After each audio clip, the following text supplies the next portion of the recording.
The home map for the Slinger feels really, really good to have him there. But it is not going to be the easiest task, especially when there's a difficult generator setup. Let's take a look, though. Good Khan here for our team sequence, together with Milston, Jokalex, and Khan, you had the pronunciation for the first survivor, because before I say it wrong, I hand over to you. It's Crowley on the Adam. Okay. Hopefully we see a criminal Adam here, but we are going to be starting off the chase with Ace. And I'm a poet without even knowing it today as well. We are going to be starting off. Can you see this RNG here? It doesn't look like it's too favorable for either side.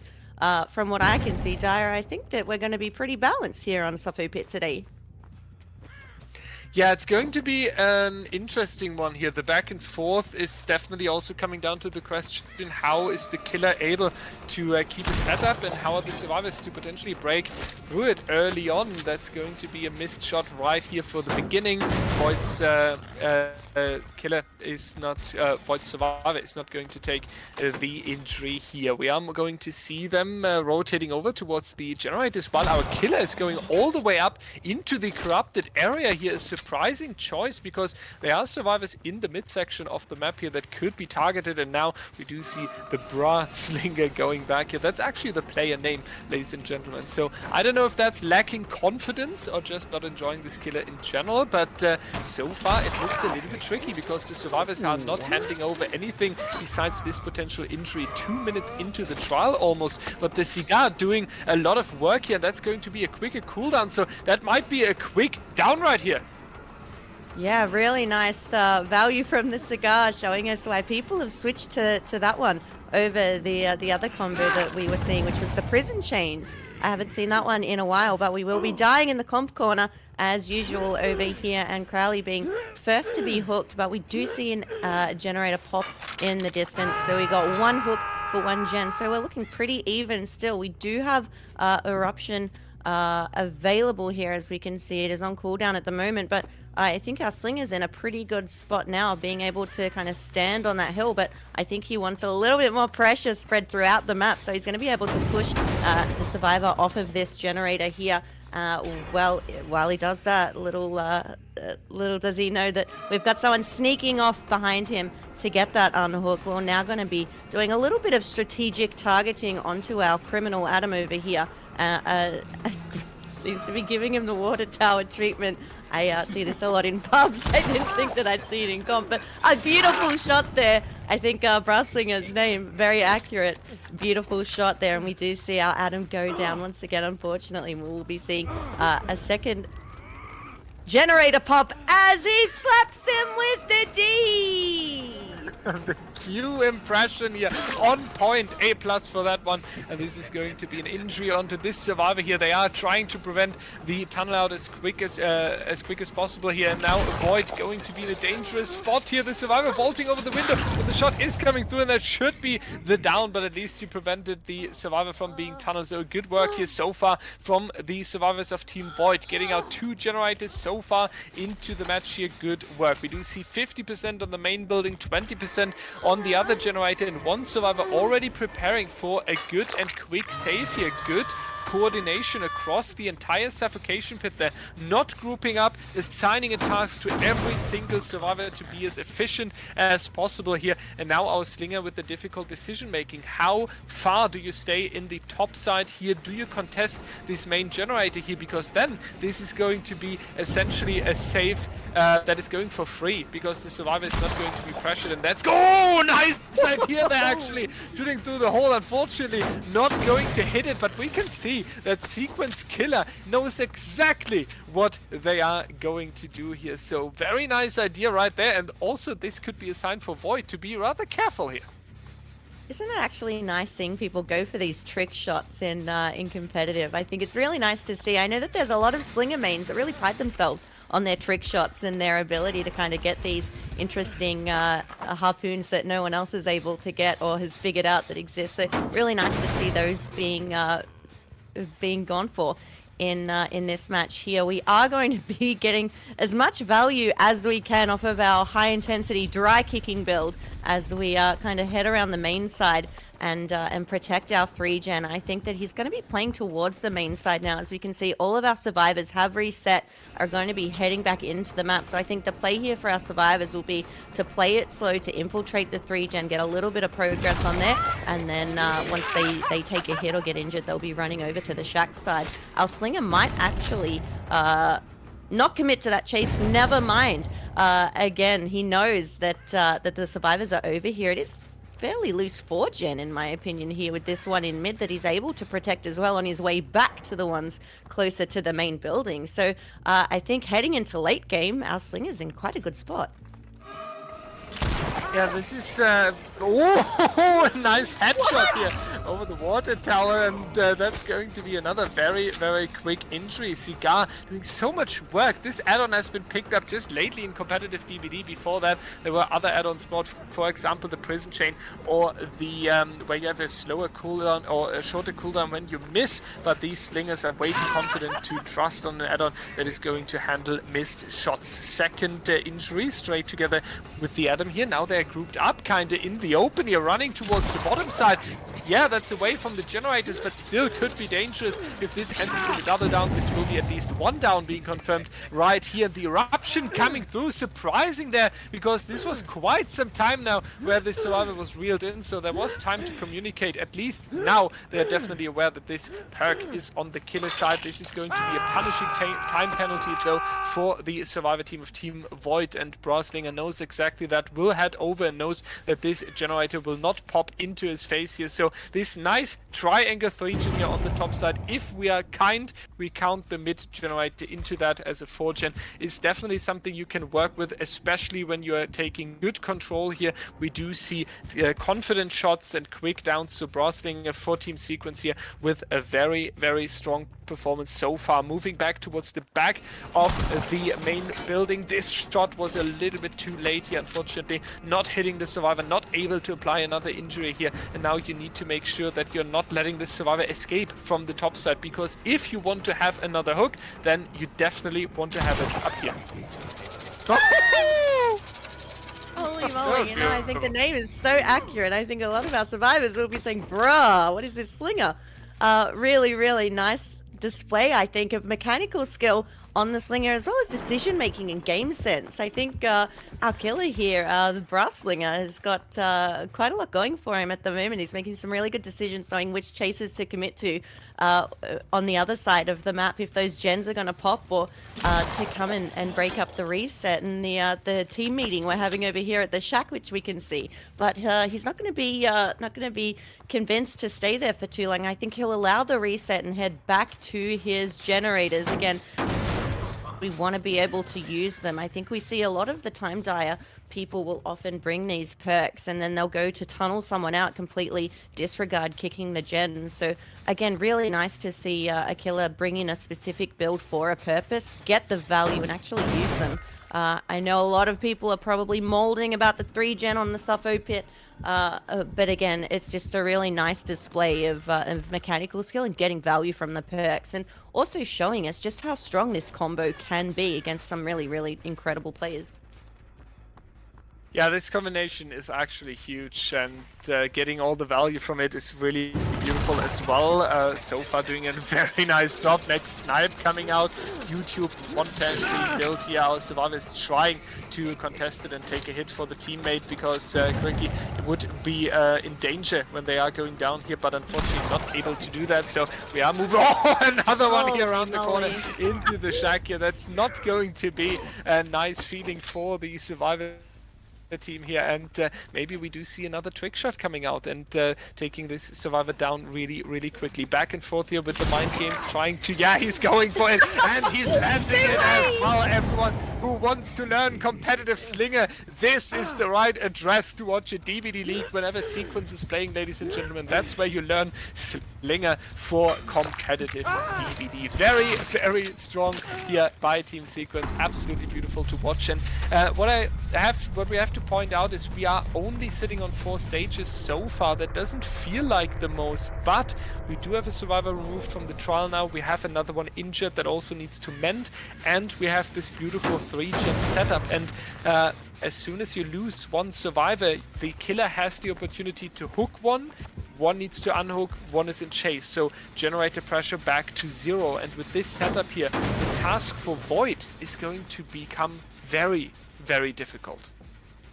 Isn't it? You know, we often take a look at Suffocation Pit and talk a lot about the RNG of the generators. And I think here, you know, the Slinger is a 110 killer. He should have issues walking around the map, so it's normal for him to play to one side. But again, I don't think that you can say that he's doing so well because of his gen placement here. The mechanical skill, his shots and his decision making again is just so wonderful to watch. I don't think that we can fault him at this point.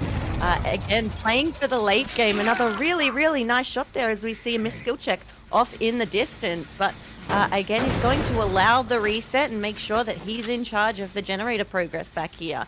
I don't think that he wants this 3-gen broken. I don't think that he's too bothered by the one in mid, but he is able to find another injured survivor over here, sneaking around the back of the main building. We do see a generator pop in the distance. They're going to be an edge math Andy, but a beautiful shot coming through will unfortunately get Al Zarina shot and killed. Good Khan going down and will be hooked. But again, if we take a look at the placement of the gens and just how well Brasslinger is performing, I don't think there's going to be much issues here. There shouldn't be too many issues. Yeah, I have to agree on that. We do see that the generator setup is now a little bit more difficult. It's the mid generator we mentioned earlier, but it's still going to be a really, really difficult task. There needs to be a reset potentially, even though they're contesting the generator at the moment. Sooner or later there will be a reset required, and we only have 10% so far on the generator right here. Additionally, if the survivors would save like this, they are injured on the top side inside of the 3-gen, and our survivor over here didn't leave early enough. This allows the potential for a snipe. Nice dodge there. This one was really, really important. If this would have been a down right here, it could have been the end of the game. And also just with the perfect timing, when the Slinger commits, when he goes towards the bottom, they are going to push here for the unhook. Now working together on the main generator, 60%. The other survivor will hop back onto the midsection. I love the split of Team Void. I wish they could do this healthily, because this is exactly what we talked about. Too much risk if you stay injured, and now you have another down right here. Eruption triggering in the distance as well. That's very likely going to be another time penalty for at least one survivor here. So not having the final last detail of perfect team coordination right there. They have the right idea, they have the right mindset. I feel like keeping this work done injured was the mistake here. Yeah, I agree. I think that our Zarina committed to that gen behind main because we can see that she's running resilience, so a little bit faster there. So I think she chose to do that one with the resilience value that she was getting to increase the speed of that. But unfortunately, being injured against someone of this level with that harpoon gun is not the smartest idea. Again, wouldn't surprise me, Dyer, if they do go over to the Shack side and get a reset now. I think that's really what's needed. There is a bit of progress on the gens back there on the top side, but I think we definitely need a reset over here, get everyone back to full health, and then make some healthy decisions of getting back in there and on the gens. But we are going to be committing to this chase here. The M2 bait coming in strong, forcing this ace once again to run to the competitive corner. There we go, straight over and down he goes. More eruption value. I'm really unsure what to do at this point for our survivor teams. They can't afford to risk the reset, and I think they are going to be heading back in injured to try and get this generator completed and progressed. Yeah, the question, even if they would go for this reset, right, the question is it not a little bit too late at this point? Because every single stage that is coming in here is leading towards a win for the killer. And with win, I'm talking about a 4K right here. So time at the moment is ticking for the killer. They have been gone all the way towards the bottom side and not getting the generator done. That moment is potentially also going to be the last chance they had in the entire game to get this final generator out of the way here. We do see nobody around this generator here, is all the way back towards the 0. So that's going to be 90 seconds to contest it once again. The Anuk is coming through relatively for free because Deathslinger here with a good reason being on the top side of the map and checking on the 3-gen. Now we do see MissBarn receiving a reset. Goodkhan and Yukarex should hopefully receive a reset as well. And then they can contest it once again as 3 people here. Very nice move by Ace, just holding W this time and not going into any mind game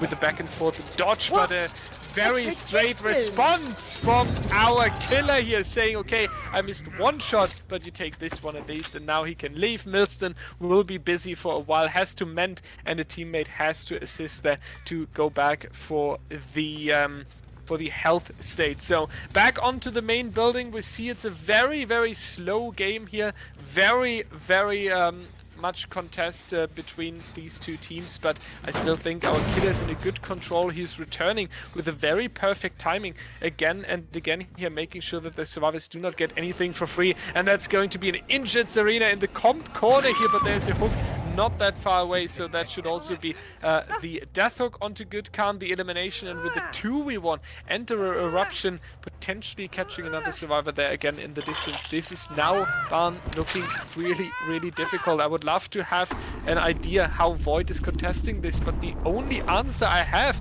is potential end gameplay. I think the urban evasion is how we're contesting it by the looks of things. A little sneaky movement across the map there, trying to remain a little bit stealthed here. I really think that Serena kind of died trying to get value from her resilience. She was the only one who remained injured and the only one who kind of was committing to that generator behind main, and each time she was caught out, she had nowhere else to go. So I'm not sure if that was the play. The resilience can give you a bit of value when it comes to the gen speed, but again, against a killer with eruption, it may not be worth it being injured on that side of the map against someone with this level of skill on the slinger.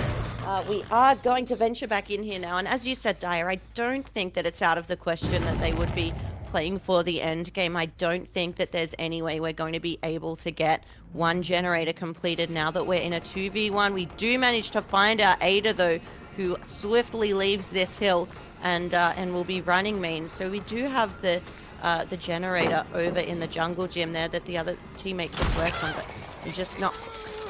This guy is so patient and so good with his shots. I just get interrupted every time. I think he knows when to commit to chase, right? Like, this is actually really, really nice to watch. I'm not usually a fan of playing against Slinger. I've never played as Slinger, but seeing the shots and just knowing what to do, the game sense on this guy is just incredible and absolute joy to watch.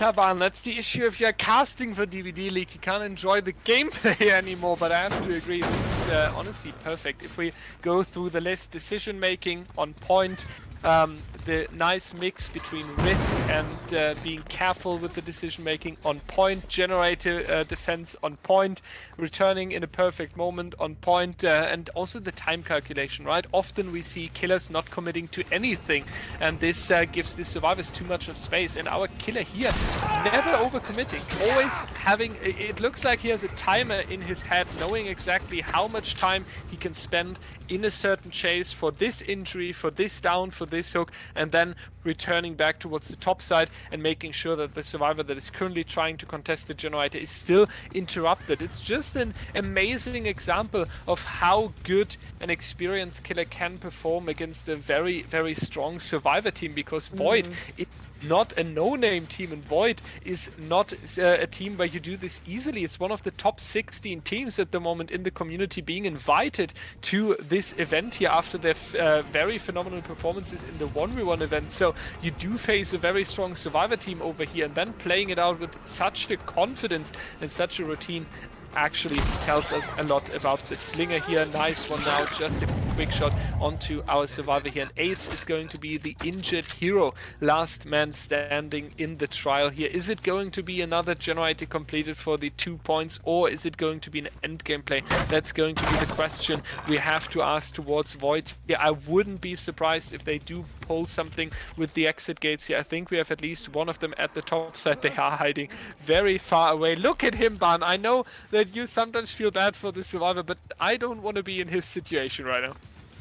Is it not always the Ace though? I remember on Leary's it was someone in trauma, right? Who was stuck in Leary's by himself in endgame.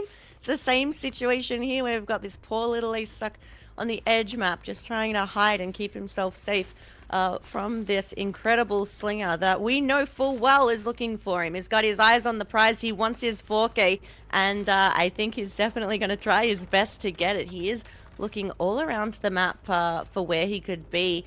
We can see a gate over here by one side of main building. Daya, did you manage to see where the other gate was? I imagine it's over here, right?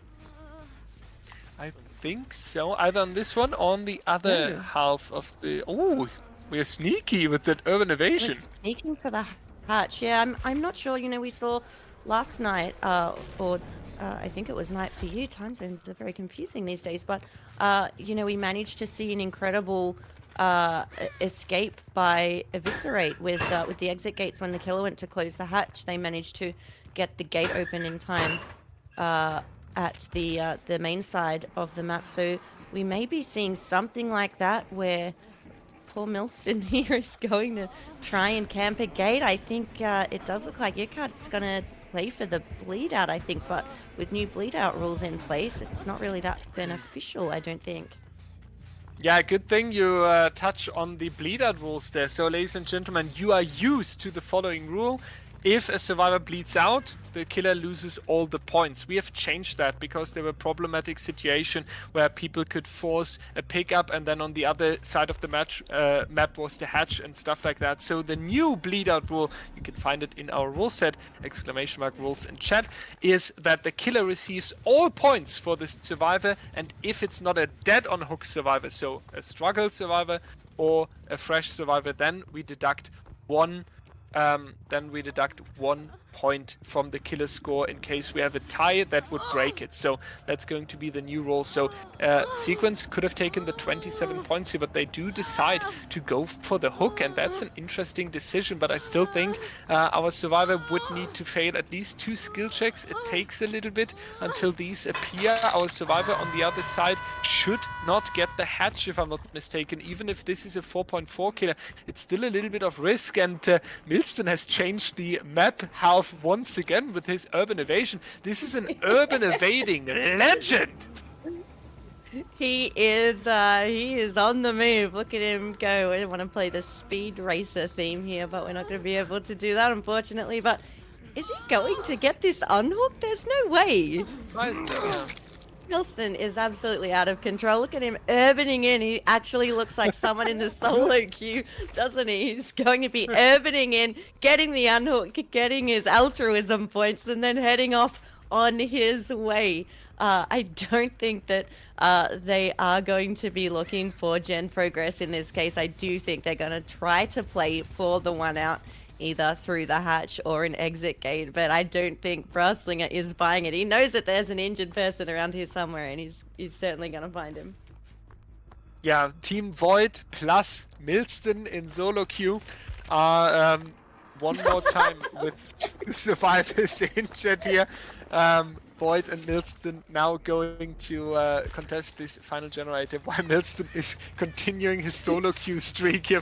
He has an escape streak going on maybe, and DBDLeague is now part of that, and he needs to make sure that the counter is going up there. But interesting decision in general to even go for the save there, because the endgame play was for me set in stone, because I was expecting Deathslinger would go back towards the shack, close the hatch, you have an exit gate on the top side, and you would go for that. So that was the plan I had set in stone for myself here for Team Void. But interesting that they try once again. They really want this final generator as well, and this is also telling us how they are aware who they are facing, right? Team Sequence is not a team where you want to lose any points. So in best case, you get 2 additional points for the generator and then still pulling the escape. And the fact that Void considers these 2 points for that final generator is so important that it's necessary here to go for another unhook is already telling us a lot about this match here and the upcoming trials we face. And there's going to be the non-solo queue survivor being caught out here, not as careful as Millston on the top side. So this is going to be just a quick redown, very likely, and this survivor could now also be left on floor. There would be no point loss, but going for the hook regardless. So Millston once again the final survivor standing for Team Void. They do need to make a tough decision, and the decision is urban evading away into safety here. So interesting end game coming up. The killer has to close the hatch in 5 minutes after its opening. That's also an interesting information here for you, ladies and gentlemen, potentially. So let's see what's happened. But he's expecting that there would be the survivor on the door. So that's a nice move here, actually, and a nice game sense. Yeah, I'm kind of surprised about this one. It's usually the way to go, right? They hook and they go straight to the hatch because they assume that someone's camping there. Wouldn't surprise me if we saw our Viscerate game last night. And look, here he is. Poor Millston. His solo queue escape streak has come to an end in the comp corner on the suffocation pit. Deathslinger taking the shot. He will be taking him on a tour of the suffocation pit. Doesn't look like it's 2 against his will, as he wasn't really trying to escape there, but absolutely insane plays there from a Deathslinger on Sequence. But once again, a really nice fight as well from Void. Getting this far into the game and seeing them continue to try and get an out and make those really powerful decisions to see how they're going to play out this end game from a 4v1 to a 3v1 to a 2v1, I think is really nice to see them put up that fight. But we are going to end off with Void on 8 points and Sequence on 28 points. Really, really fun to watch, Daya. I'm so excited. Yeah, you need a little bit of an RNG rain dance is needed potentially, because you would really like to get a 4-gen now you can defend, so to make sure that you face the win condition here. Because if it's a 3-gen, I mean, a tie would also be a nice idea here, right? Because breaking through the final generator can be tough against the Slinger, and especially on the Suffocation Pit, because Suffocation Pit has a 3-gen somewhere, that's for sure. Even on the bottom side, it is going to spawn someone. So, yeah, it would be an option here to go for the tie. Also important rule change since we are starting this tournament is that they would play Slinger again. We are not moving forward anymore. So replaying Slinger could be an option here, and just try to be a little bit quicker on the Survivor team this time. But we talked about it. It's a tough match for both sides here. 28-8 is not the most uncommon score against a strong Slinger. And if Void has a strong Slinger, Sequence also might be in trouble. If they will be in trouble is the question to solve and answer after a very short break. Welcome back, everybody, to the Suffocation Pit. We are loading in with Void on the killer. We have Yokart ready to try and hit some incredible trick shots, just like our Deathslinger did. We will be seeing Sequence on the Survivor. I know so many people will be excited for this lineup. We have Excise on the Ace, iPick on the Dwight. We have Swatter Adam live in the flesh for you here, as well as Seth on the Nia. We're ready. Got the giggles going already, Dara. I'm excited for this one, and really looking forward to see how Sequence respond to such a incredible performance on Killer. Yeah, this incredible performance on Killer side will be picked up here very likely on their Survivor side. Swatter, Excise, iPick, Seth, they will just take what Deathslinger gave them to carry it over into the second trial here. And we can tell that Void's Killer wants to be really, really quick with the first injury, and he managed to do that because iPick is a little bit too optimistic on the pallet here, doesn't want to drop it, and then taking the M1 rather quickly. He has a relatively unsafe tile here in the 4 lane, so a very nice shot could potentially be horrendous for Team Sequence. This is a very short down, just a few seconds into this trial here. They got rid of Corrupt Intervention with that, but I don't think that's going to be good news for Sequence right here. We have a strong generator setup on the top side again, kind of equal to the one we have seen previously. There's no generator on the left side. Actually, I'm lying. This is just going to be a few generators down there. So you do have a 3-gen to work with on the top side here, and a very spread out 3-gen on the bottom side. So let's see how this is working out, but definitely not the start sequence was opting to play for.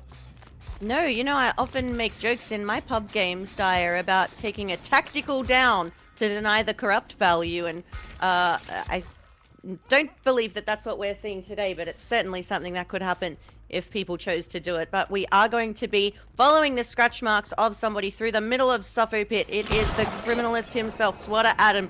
High intensity Juka looping of that shot there will avoid the hit, but he's still going to stay in this general area. Once again, Suffo Pit with all of the line of sight breakers really makes it quite strong for survivors to hang out there. We will be seeing a really powerful M1 come through from our Slinger as he goes back to investigate who is thinking about unhooking. And if they get it, which apparently the ghost of the depths of the entity comes out and finishes off the unhook there, but we do see the unhook on our survivor. Unfortunately, a missed shot there. That would have been a really, really nice shot to hit, though. We are going to continue chase a little bit of tactical targeting here, I think, on our survivor. We're going to be looping around the jungle gym. Oh, he knows. He's in there. Oh! Yeah. He slaps him with that H. Yeah, it doesn't work, does it? With the H?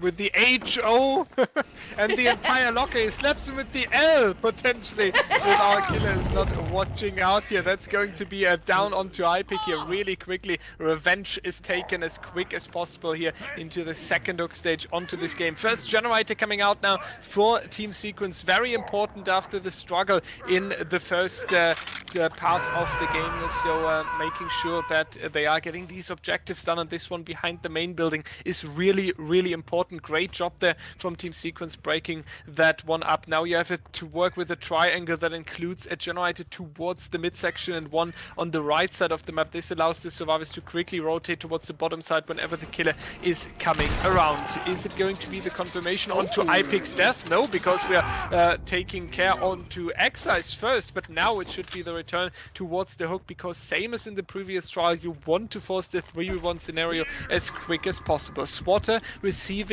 a heal. That means we have the potential for a double save coming in between Swatter and Seth here to make sure that the Excise is not going to be in danger, needed for the double save. But what a shot onto Swatter here, but great timing onto the unhook there just in time. Seth is going to take the unhook, but it's going to be a shot around the teammate. Are they able to block it? No, they are not, but you need to hold it because of the borrowed time base kit. Cigar's coming out. That's going to be a more distance though for the survivor, even though there's now the mending effect applied. Mia still trying to take the hit. She's doing that successfully now, so our survivor is going to reach the shack. It's everyone injured, so big pressure onto Sequence shoulders, but the tunnel survivor is still running here and now out of danger as well. Seth is taking over, so if Void is not able to force the 3v1 here, that would be a huge win in the mid game for Sequence.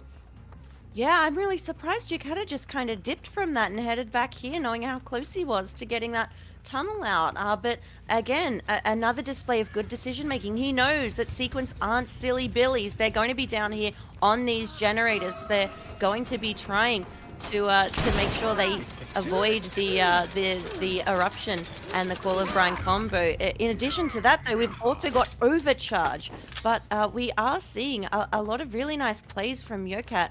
We haven't seen the Buster's Curse. There is the reset coming through on Seth as we see another generator about to pop off in the distance. A nice reset here in Shack will get everyone back to full health. We do have 2 generators left. Our Slinger is looking around the main building. He knows that someone is here. He's now got the scratch marks to try and find them. Going to be mind gaming the whole building. That would have been one of the best shots. You know, I think Yokata heard us talking about Braslinger's incredible plays, and he's like, you think he's good? Come and watch me. And he's going for some similar shots himself. Really unlucky there, missing that one, but very, very patient with his shots. Really nice to see so many mechanically skilled slingers in our matches today, Dyer. Yeah, the Slinger skill is really insane. So we do see now a nice shot here. The window as well should be be the down here, and there's going to be an eruption applied onto the generator in the distance, so that's going to be just a quick hook onto Swatter here. But the really key element here, the key factor is that iPick is still not dead. Yes, this is a fresh hook.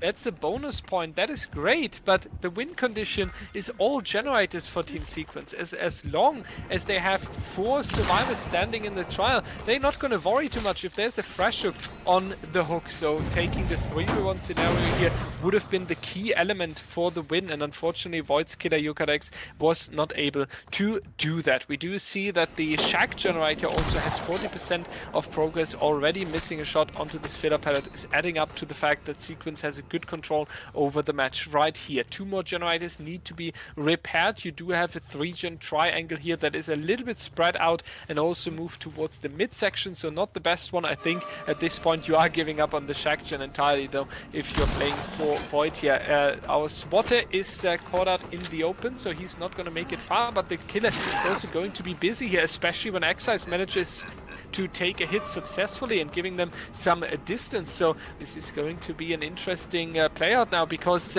still, even though this triangle here is not the best, you don't really want to die up here. Yeah, I think the last thing that Sequence need right now is a survivor being hooked where we are in chase right now. That's basically right in the middle of the 3 gens. It's not only going to be incredibly difficult to get the generators completed, but also to get the survivor out of there.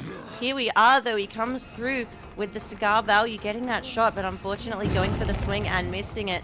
Catching up a lot of distance here. I think we're going to be seeing Edge Map Ace over here, which we have been seeing a little bit of eruption value off in the distance, but we are going to choose to leave poor Excise on the floor. Let him think about what he's done for a moment and come over, because what we see in the distance is a Swatter, Adam, and iPick.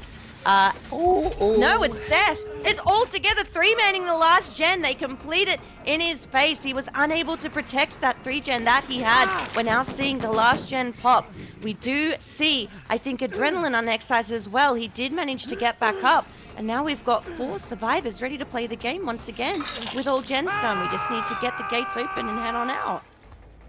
Yeah, Sequence, a phenomenal job here. The 5th generator is going to confirm the first set point for them, and now you could also try to make something fancy, right? Maybe try to save Swatter here and go for the 4-man escape, asserting some dominance before heading into the second set, but it doesn't look like Yukadex would allow that, just going after the survivor right here. And it seems like they really want to kill iPick after losing them in the mid game. At least confirming it in the end game seems to be the goal right here, so that should be 3 Sequence survivors getting out of the door there with just 5 stages since iPick is dead on hook. So this will be a phenomenal score for Team Sequence. Now to... Oh wait, no, that wasn't iPick. I'm completely wrong. Just ignore me on that one. Seth is a fresh hook. Good job there, but they would wish that iPick is landing on the hook. So this was what I meant. But talking about the second... They are actually going for it, Barn. I was ready to talk about set number 2, because I was saying, hey, you would just move out of the door, right? But they are trying to really assert dominance here,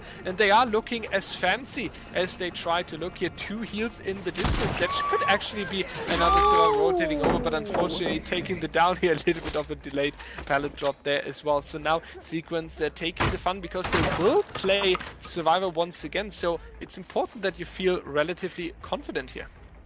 Yeah, I think so. I think all of the talk from you about iPick just forced him to come on in and show himself. I think they may have been trying to sacrifice him for the... Oh, a couple of nodders there. Good job with the flashlight, says Yukata.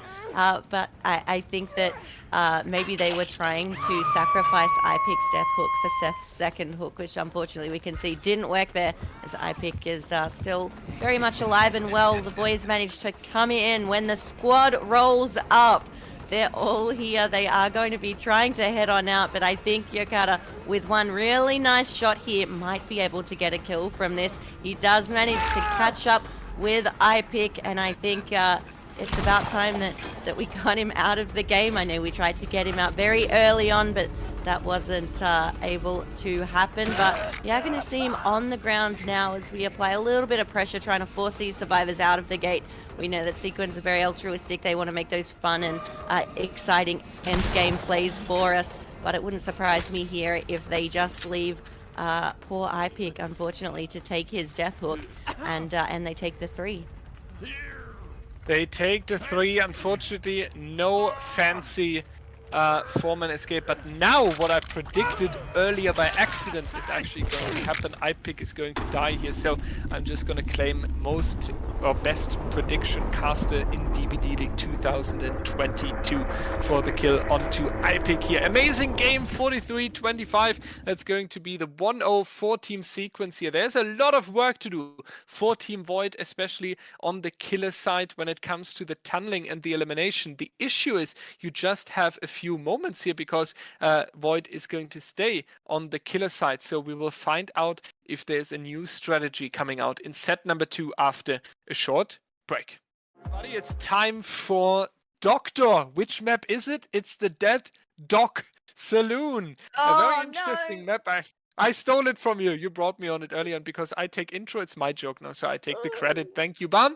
And Father Campbell's Chapel was very, very long time the competitive map here, but Yokadex needs to show us what he can do on the Dead Dog Saloon here. Excise iPick SWAT Seth, no changes for the Doctor set, just going in with the roster that they set for the Slinger, and I think that is a good decision because they just performed really, really well. Let's see if iPick and Yokadex come down to another standoff when it comes to tunneling out in the mid-game. We do see Corrupt Intervention to prevent the at least 3 generators from targeted very early. We do see an Eruption Force cannons, as we can expect a lot of hit taking here towards the main building, and an overcharge is going to come in as well. First found onto Swatter here, filler pallet broken, and now we do see the return towards the main building here, playing the safe tile. That's also very likely going to be the most often used part of the Dead Dog Saloon here today. No, actually Swatter is showing us the map early on, wants to prove that he knows more of Dead Dog Saloon, also wants to chase in the corrupted area, but he is taking a hit for that, so that's a good news for our killer here. Now moving over towards the houses section here, but you need to make sure that you have a teammate in reach, or at least a strong pallet, otherwise this could end once again in an early down here. Yeah, definitely. Do you know what I'm noticing as well, Di, which I think is maybe a Doctor thing, but instead of Call of Brine and Eruption, we've gone with Overcharge and Eruption, so he may be trying to play off thinking that our team in Sequence aren't able to hit their skill checks when they're suffering from a little bit of madness. So I think we'll be able to keep an eye on that and see who's able to hit their skill checks and who aren't throughout the game. But unfortunately, our Herman Carter is forced to go in the main building. I know this is an absolute nightmare for an M1 killer, but sometimes, unfortunately, to get it down, you have to commit to a chase here, and I think that's what he's going to be doing. Seeing Sequence perform against M1s, though, I think it's only a matter of time before there's the teammate over here to take a hit and protect. Poor Swatter here from the Doctor. Here we go, the M1 killer at its finest. We're going to see a lot of this throughout the game, as you mentioned, Dyer, but thankfully Yokata is prepared with his forced penance, so our survivors will be broken every time they take a protection hit. And with a couple of healing perks banned against him as well, it's going to be a lot harder for them to reset. They're more than likely going to need to find a teammate, as we don't have a lot of the healing perks, like inner healing, botany knowledge, and a medkit against the Doctor as well. Oh. Thanks for the window, but really nice ping there. The hit not connecting, which allows Swatter to continue. I think we make a joke about this already, but humping the main building into a head-on, humps him with the locker, as we said before. Really, really nice performance. Good display of teamwork from Sequence, as always. We're so used to seeing this from them, but we are going to swap targets now and go after Seth on the Nia at a bit of an unsafe pallet. Again, Yoka not hitting anything. He must have the best ping in competitive, not able to get any of these to connect, but we are going to continue chasing. We're going to go down the street, across the road, and head on over and see which shops are open for business and which pallets are able to be used. But not going to use any. We're just going to go up the stairs, take a hit, and then get a bit of distance. Yeah, very good work still from the survivors here, even able to pull unsafe pallets into a really strong one. This one is not going to be enough. Seth is going down. I know they will be complaining from how it looked for their side, but this medium vault was not meant to be successful. The hook is coming out in front of the main building here. That's a very common and very loved hook for the killers on Deadlock Saloon because it is central in the map and you have access to the generators. But let's talk about the gens. 3 of them done already in exchange for the first hook stage here. The shack is available as well with the pallet still standing here. Good shock though to deny that pallet. However, nice fake there, but not going to be enough to throw off Yokarex onto this swing here. And Sequence now with the 4 generators done already. We do get a few information here by the power and using the static blast to know where the survivors are located, but they still have resources left in the trial. We know that they are good when it comes to team coordination, taking body blocks here.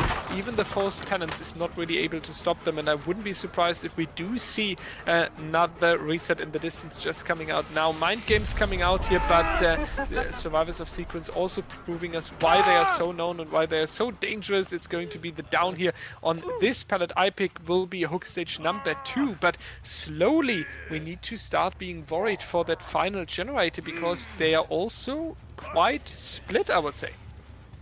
Yeah, I think so as well. You know, a lot of the times we put our M1s or lower tier killers on the Dead Dog Saloon because you can get quite a nice 3 to 4 gen that spawns around the gallows area, but in this case either we didn't have that on spawn or Yuka just committed to chase and didn't really pay attention to the location of his generators. But I'm pretty sure there can also be one around the top end of the street near the water tower as well. So there's a couple of opportunities here to kind of find a 3 gen from when you spawn in and protect it. Unfortunately, without that being the strategy, we're able to see here just how M1 killers perform against a top tier team that know how to play against them. We do find the reset and we're able to interrupt it though. We are going to be chasing iPick, who's going to attempt to make it to main, but he does with the help of Seth coming in to block Herman Carter. Big swing there. I think our doctor was a little bit scared of the locker and head on, which allowed Seth to come in and break up that distance that he had on the on iPick there. We are once again going to be heading over, protecting our gens, and we do find our survivor over here trying to get some progress on that gen, but with the gens so split, I think it's only a matter of time before one of them's complete dire. Yeah, that's a good point here. The time is going to cut down more and more. The time argument is coming in a lot here, and the calculation also needs to be on point of the side of the killer now. Which next chase can you potentially take? Is it time to focus a fresh hook, or do you have time to apply a second stage onto someone before the end game would be in reach? Taking a quick kick onto the generator over here, but needs to return immediately. We have seen 2 survivors in the distance earlier in the gallows area, wondering if they are going for a reset. At least one of them is right here and is running to the edge of the map now, trying to waste as much time as possible. Yokarex not even going for these mind games, not even trying to work with the shocks, just getting all the resources removed as quick as possible. There's the end game, so you really need to make sure that this survivor is staying in the trial. But even then, I feel like Void will not really be satisfied with the performance here. Yeah, I'm with you there. I think that Yuka has tried his best, but again, once we switch sides, it's going to be very difficult. We're going to immediately take the 3 out, and poor iPick once again is going to be left in the end game on the hook for his death. But a really tough win con here, I think, for Doctor. If I'm not wrong, I think Excise plays Doctor. He is, and I think we've seen some really strong performances of the Excise Doc previously on Chapel. So I'm really interested to see how he's going to play Dead Dog and if his skill transfers between maps. Yeah, the 5 stages. I mean, to some extent, we can say this is an expected result for a Doctor and Dead Dog Saloon with this strong main building, with the team really being organized and him being limited to a few shocks and being M1 Andy. But on the other hand, you would love to see a little bit more than 5 stages, especially when you have to set a team under pressure, because Sequence has the first set point, they have the confidence, they have the skill. So it's going to be tricky for the upcoming one, and we will see if Sequence Killer is able to secure at least 5 stages across the whole team or 6 stages on 3 survivors. Let's find out, ladies and gentlemen, with the potentially last trial between Sequence and Void after a short break. Welcome back in, gang. We are heading back to the Dead Dog Saloon, not to be confused with the Dead Doc Saloon from earlier. We are going to be seeing Sequence on the Killer. We have Excise as Herman Carter himself. We have Milston on the Ace, Yokata on the Ada, Goodkhan on Zarina, and Crowley as the Criminalist this game. We are looking to beat 4 stages. We do have a little bit of a discrepancy earlier. We're unable to see the stage markers correctly, but we can confirm that 4 stages was what Void got as Killer. So Sequence coming in here with Excise looking to beat that and hopefully get 5 stages to take the 2-0. Void obviously looking to get far more and push things through to a tiebreaker. I'm excited to see how we're going to go here. I think we're looking for a little bit of information to start off with and checking out which generators we're able to monitor here. But we are seeing a different build. I'm kind of excited. We've got something different, Dyer. Yeah, we see something different here. No Way Out coming in for the end game. That's an interesting one here because then oh, nice injury here. But this No Way Out comes with the strong confidence once again that you do get the fresh hooks across the board, right? And I really like that because when the win condition is 5 stages, you usually don't worry that much about the fresh hooks. So nice to see that the Killer is aiming way further than just reaching the necessary condition. The chase is going on with a very nice shock here onto Zarina, so she cannot drop the pallet and will now be taken towards the main building once again. 2 survivors injured already, not the start you're looking for on the side of Void, because you do need in fact a very perfect early game at least against Team Sequence here to put down the pressure and be quick on the generators. Moving around the filler pallet here, there's no teammate inside if they are not appearing last second here. No, that's going to be comp corner action on the Dead Dog Saloon, and that's a down that is, for my taste, too quick when you are aiming for 5 stages maximum.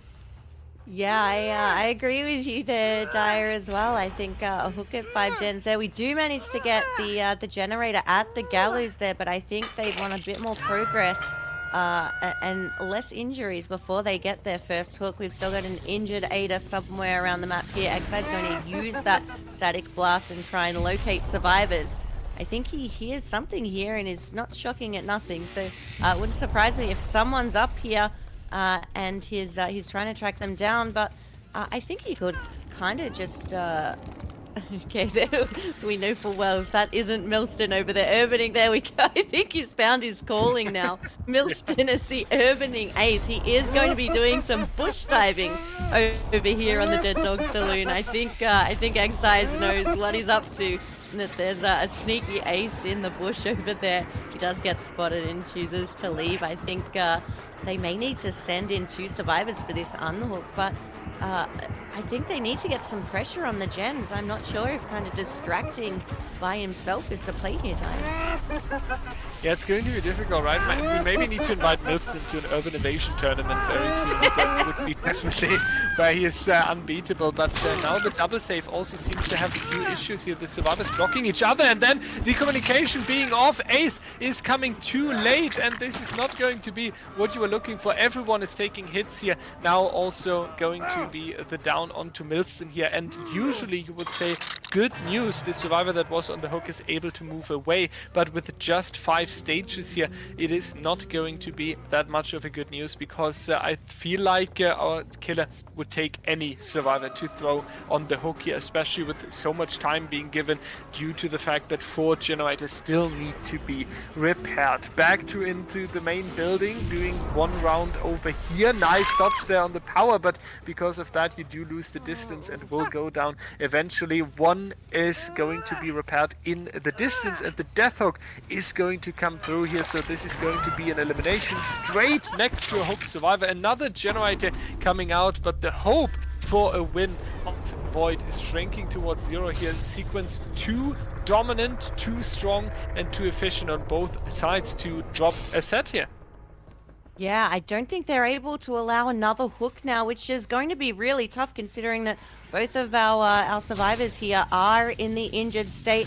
And with one big blast, Exercise is able to see if they're in the area or not. We are able to get a little bit of information on our survivor here, but he is going to do a standstill mind game on the shack and return to the scratch marks, to the pools of blood, and continue chase. So we either need to see a 2-gen run here and off in the distance. We need to see 2 gens be complete and an unhook.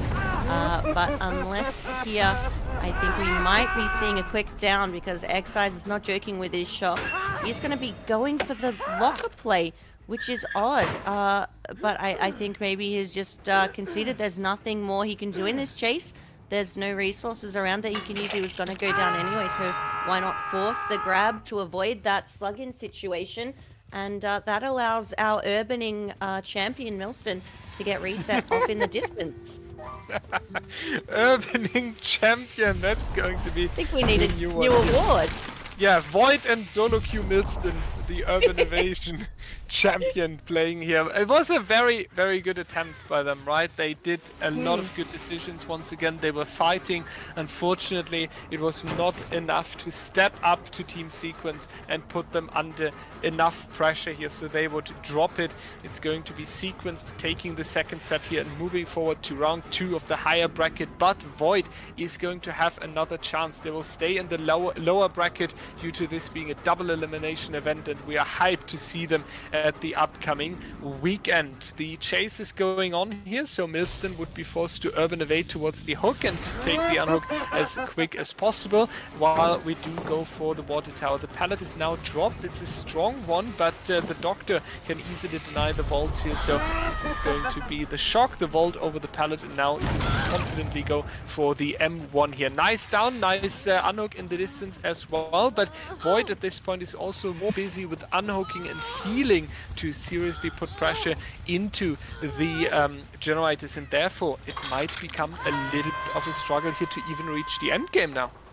Yeah, it's going to be a little bit tough. Thankfully, we've got the power of urban evasion on our side, though. So I imagine if anyone's going to get a sneaky escape this game, it's definitely going to be Milston going for it. He's got the calm spirit and the urban evasion combo. He definitely is playing more for the stealth here, which has been quite a joy to see, I think.